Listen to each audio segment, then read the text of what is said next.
ওম নমঃ শিৱায় নমস্কাৰ বন্ধুসকল পুনৰ এটা গুৰুত্বপূৰ্ণ ভিডিঅ' লৈ স্বাগতম জনাইছোঁ কন্যা ৰাশি জাতক জাতিকাসকলৰ 2026 চনৰ মাৰ্চ মাহটো কিদৰে পাৰ হ'ব কেনে ধৰণৰ পৰিৱৰ্তন আপোনালোকৰ বাবে লৈ আহিছে সকলোখিনি তথ্য আপোনালোকে আমাৰ এই গুৰুত্বপূৰ্ণ ভিডিঅ'টোৰ জৰিয়তে জানিব পাৰিব যদি আপোনালোকে নতুনকৈ চাইছে আমাৰ চেনেলটো সাবস্ক্ৰাইব কৰি দিব লগতে বেল আইকনটো দবাই দিবলৈ আপোনালোকে একেবাৰে নাপাহৰিব 2026 চনৰ বিশেষকৈ মাৰ্চ মাহৰ ৰাশিফল অনুসৰি এই মাহটো আপোনালোকৰ বাবে মধ্যমীয়া দেখা পোৱা গৈছে স্বাস্থ্যৰ ক্ষেত্ৰত কিন্তু অলপ সাৱধান হ'ব লাগিব অত্যধিক বিশেষকৈ আপোনালোকৰ টেনচনৰ ফলত কিছু লোকৰ মানসিক টেনচনৰ ফলত কিছু শাৰীৰিকভাৱে হওক বহুত বেছি ভাঙি পৰিব পাৰে অশান্তিগ্ৰস্ত হ'ব পাৰে বুলি কৈছে বাদ বিষত আক্ৰান্তসকলে সাৱধান হ'ব বুলি কৈছে একে সময়তে এই মাহটোৰ প্ৰথম ভাগত কেনে ধৰণৰ পৰিৱৰ্তন লৈছে বিশেষকৈ 2026 চনৰ বিশেষকৈ মাৰ্চ মাহৰ ৰাশিফল অনুসৰি এই মাহটোৰ প্ৰথম সপ্তাহত অতিৰিক্ত আয়ৰ সম্ভাৱনা আছে আপুনি মানসিকভাৱে শান্ত হৈ থাকি কাম কৰক বুলি কৈছে অপ্ৰয়োজনীয় চিন্তাবোৰ মনত লৈ নাথাকিব আপোনালোকৰ গুৰুত্বপূৰ্ণ কামবোৰ শান্তিপূৰ্ণভাৱে সম্পূৰ্ণ হোৱাটো আপোনালোকে কামনা কৰি আগবাঢ়ক আপোনালোকৰ সুনাম বাঢ়িব আপোনাৰ বিৰোধীয়ে চেষ্টা কৰিলেও আপোনালোকক ক্ষতি কৰিব নোৱাৰিব বুলি কৈছে এই মাৰ্চ মাহটোত পৰিয়ালত আপোনাৰো বিশেষ ভূমিকা থাকিব এই সময় ছাত্ৰ ছাত্ৰীৰ বাবে অতি উৎসাহজনক হ'ব বুলি কৈছে আপোনালোকৰ কিছু লোভী স্বভাৱৰ বাবে কোনো কামত হতাশাৰ সন্মুখীন হ'ব পাৰে সাৱধান হ'ব অৱশ্যে আকৌ এবাৰ মানুহে আপোনালোকক ঈৰ্ষা কৰিব পাৰে হিংসা কৰিব পাৰে কন্যা ৰাশি জাতক জাতিকাসকলে এইখিনি ক্ষেত্ৰত সজাগ হ'ব লাগিব সম্পৰ্কৰ দৃষ্টিকোণৰ পৰা 2026 চনৰ মাৰ্চ মাহৰ ৰাশিফল অনুসৰি কন্যা ৰাশিৰ লোকসকলৰ বাবে ভৱিষ্যত বাণী অনুসৰি বিশেষকৈ এই মাহত আপোনালোকৰ যি পাৰিবাৰিক যি কাম কাজ সুচাৰুৰূপে চলিব কিয়নো গ্ৰহৰ অৱস্থান অনুকূল পৰিয়ালৰ বয়োজ্যেষ্ঠসকলে বিশেষকৈ আপোনালোকৰ পিতৃ মাতৃ আপোনালোকৰ আচৰণত অতিশয় সন্তুষ্ট হ'ব আপোনাক সম্পূৰ্ণ হৃদয়েৰে আশীৰ্বাদ দিব কামত ছাপোৰ্ট দিব আপোনালোকৰ মাজৰ কিছুমান আপোনালোকৰ বয়োজ্যেষ্ঠসকলৰ পৰা উল্লেখযোগ্য সুবিধা লাভ কৰিব পাৰে পৰিয়ালত নতুন সদস্য আগমনৰ বিশেষকৈ দিশটো বা আপোনালোকৰ দিনটো আপুনি অতি আড়ম্বৰে উদযাপন কৰিব আৰ্থিকভাৱে আপোনালোকৰ সকলো অৱস্থান ভাল হ'ব পৰিয়ালৰ মুঠ আয় যথেষ্ট বৃদ্ধি পোৱাৰ সম্ভাৱনা আছে এই মাহটোত বেছিভাগ ক্ষেত্ৰতে লাভজনক বুলি কৈছে শিক্ষা আৰু কেৰিয়াৰৰ ক্ষেত্ৰত কৈছে যে এই মাহত কষ্ট কৰিব লাগিব আপোনালোকৰ বেছিভাগৰে বাবে আশা কৰাতকৈ কম ফলাফল পাব পাৰে বুলি কৈছে প্ৰতিযোগিতামূলক পৰীক্ষাত অৱতীৰ্ণ হোৱা ছাত্ৰ ছাত্ৰীসকলে আগতীয়াকৈ অতিৰিক্ত প্ৰশিক্ষণ বিচাৰিব লাগে কষ্ট কৰিব লাগে কিয়নো ইয়াৰ ফলত তেওঁলোকৰ সফলতাৰ সম্ভাৱনা বহু পৰিমাণে বৃদ্ধি পাব অৱশ্যে এতিয়াও আপোনালোকৰ কঠিন কাম হ'ব পাৰে সাংবাদিকতা আৰু একাউণ্টিঙৰ দৰে কাৰিকৰী বিশেষকৈ ছাত্ৰ ছাত্ৰীসকলে নিজৰ ৰেংকিং বজাই ৰাখিবলৈ সাধাৰণতকৈ অধিক কষ্ট কৰিবলগীয়া হ'ব পাৰে কিন্তু শিল্প আৰু কাৰিকৰী বৃত্তৰ ছাত্ৰ ছাত্ৰীসকলে প্ৰতিকূল পৰিস্থিতিৰ দ্বাৰা বহুলাংশে অপ্ৰভাৱিত হৈ থাকিব পাৰে বিশেষকৈ এই মাৰ্চ মাহৰ আৰম্ভণি সপ্তাহটোত আপোনালোকক কৈছে যে কন্যা ৰাশিৰ লোকসকলৰ বাবে মংগল আৰু সৌভাগ্য কঢ়িয়াই আনিব বিশেষকৈ এইখিনি সময়ৰ পৰা আপোনালোকৰ কেৰিয়াৰ আৰু ব্যৱসায়ৰ যি প্ৰচেষ্টাত আপুনি উল্লেখযোগ্য সফলতা লাভ কৰিব পাৰে এই মাৰ্চ মাহৰ প্ৰথম সপ্তাহটোত আপুনি কঠোৰ পৰিশ্ৰম সম্পূৰ্ণ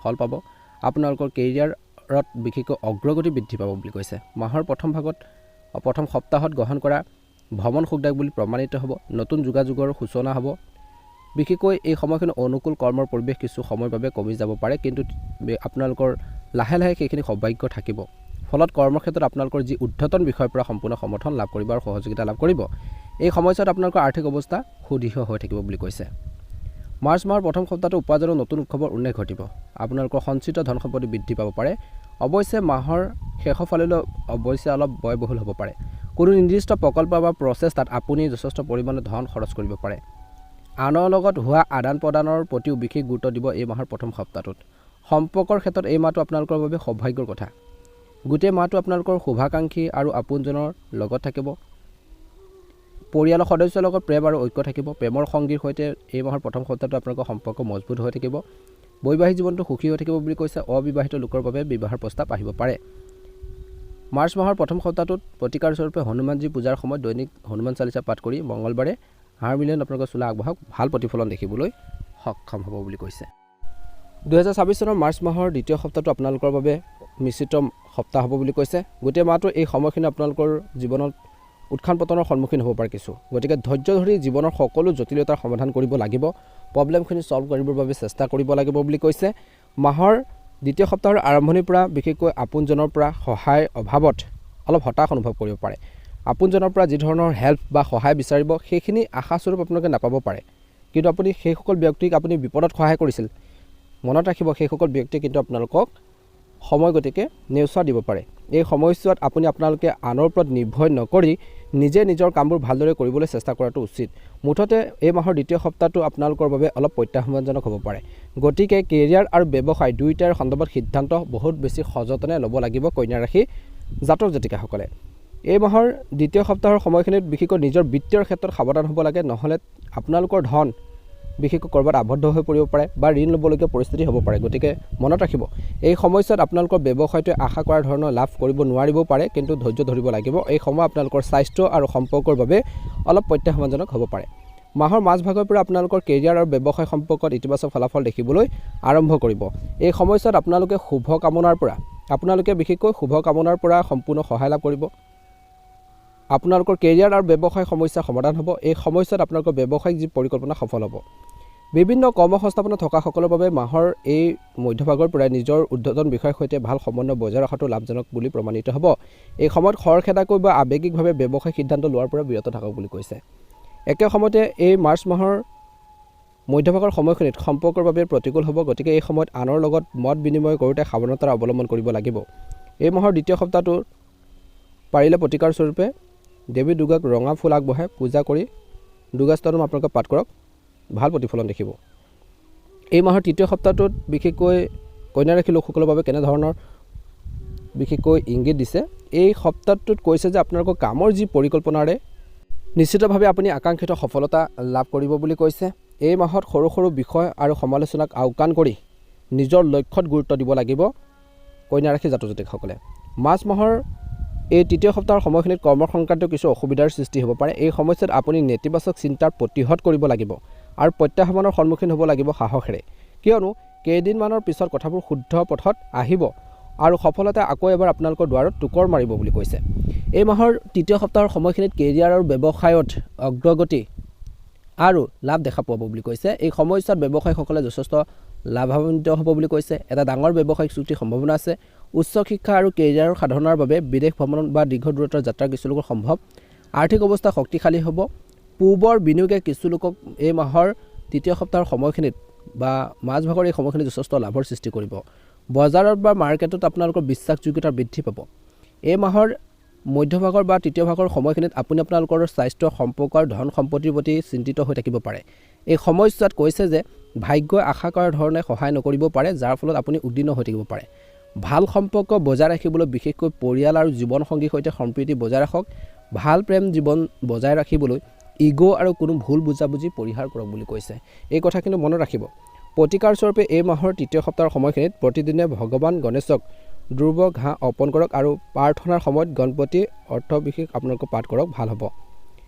এই মাহৰ ফাললৈ বিশেষকৈ কন্যা ৰাশিৰ লোকসকলৰ বাবে মাৰ্চ মাহৰ এই সময়খিনিত অলপ ব্যস্ততাপূৰ্ণ মাহ হ'ব বুলি কৈছে, সপ্তাহ হ'ব বুলি কৈছে। আপোনালোকৰ কঠোৰ পৰিশ্ৰম আৰু প্ৰচেষ্টাতকৈ কম ফলাফল অনুভৱ কৰিব পাৰে, যাৰ ফলত আপুনি অলপ হতাশ অনুভৱ কৰিব পাৰে।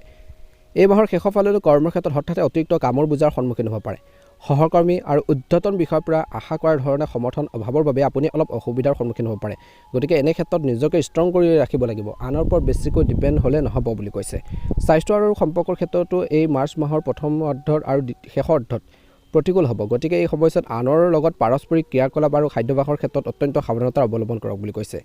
এই মাহৰ শেষৰ ফাললৈ আপুনি আপোনালোকৰ বিত্তীয় পৰিচালনাৰ ক্ষেত্ৰত অত্যন্ত সাৱধান হ'ব লাগিব। টকা পইচাৰ ছেভিঙৰ ওপৰত গুৰুত্ব দিয়ক, খৰচবোৰ নিয়ন্ত্ৰণ কৰিব লাগিব। এই সময়ছোৱাত কৈছে যে অপ্ৰয়োজনীয় বস্তুৰ বাবে ধন খৰচ কৰিলে আপোনালোকৰ বাজেটত ব্যাঘাত জন্মিব পাৰে, যাৰ ফলত আপোনালোকৰ সমস্যা হ'ব পাৰে।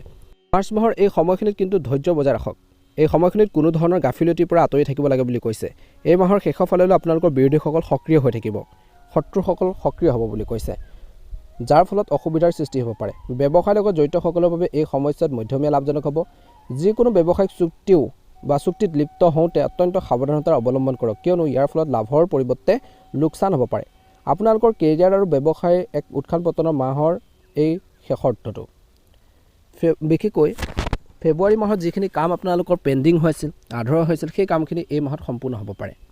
মাহৰ শেষৰ ফালে আপোনালোকৰ জীৱনলৈ ঘূৰি আহিব কিছু ইতিবাচক ফলাফল বুলি কৈছে। ধৈৰ্য বজাই ৰাখক।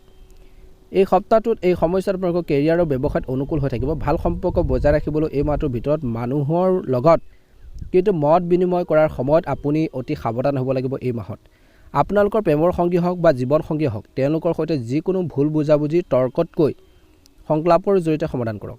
তৰ্ক পেচাল কৰি সমাধান কৰাৰ পৰিৱৰ্তে কথা বতৰা ধুনীয়াকৈ পাতি পেলাই কেনেকৈ সমস্যাবোৰ সমাধান কৰিব পাৰি তাৰ ক্ষেত্ৰত গুৰুত্ব দিব লাগিব কন্যা ৰাশি জাতক জাতিকাসকলে।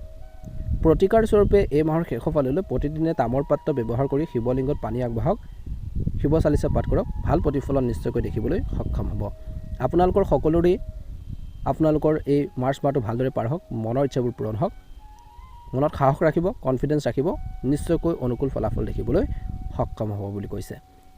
যদিহে নতুনকৈ চাইছে আমাৰ চেনেলটো ছাবস্ক্ৰাইব কৰি দিব, ভিডিঅ'টো পাৰিলে শ্বেয়াৰ কৰি দিব, কমেণ্ট বক্সত ওম নমঃ শিৱায় জয় শ্ৰীকৃষ্ণ লিখি দিব। আপোনালোকৰ সুস্বাস্থ্য কামনা কৰিছোঁ।